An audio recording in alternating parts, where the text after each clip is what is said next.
Hi, Jason Ganala with GQue Barbecue. Thanks for tuning in today. Today I'm going to show you how to take a regular spare rib and trim it down into a St. Louis style spare rib. Important Listen to me very carefully. to learn because you can save a lot of money and not having to have to allow the butcher or the meat shop to do your trimming for you. And you also get this really great rib meat that tastes wonderful in baked beans. Things that make a dance.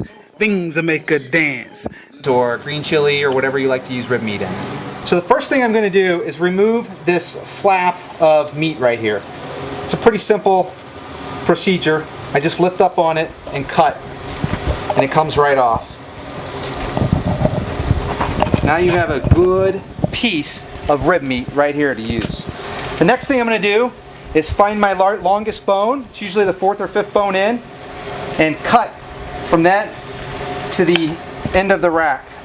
The next thing I'm going to do is line up my rack of ribs with something. In this case, I'm going to line them up with the cutting board. It's usually the best thing to line it up with.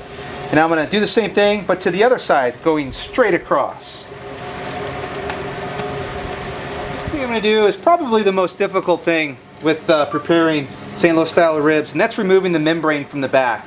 You definitely want to get the membrane off the back of the ribs. It's going to allow for better seasoning, penetration of flavor, and it's also going to allow for a more tender rib. You're not going to have to be able to bite into that really tough skin. So what I like to do is just take my knife, I find the end bone down here, take my knife and just cut it off this bone.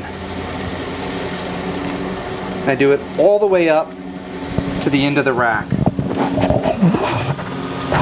And then what I like to do is take a paper towel and grab a hold of that flap and then just pull it down.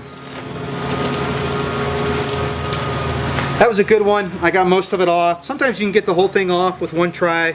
Usually it takes 2 or 3 tries. So now we got this beautiful rack of St. Louis style ribs. How are we going to cook them? Come take one of my classes. Do you have a guy like me in class every year? And I'll show you how to cook ribs perfect every single time.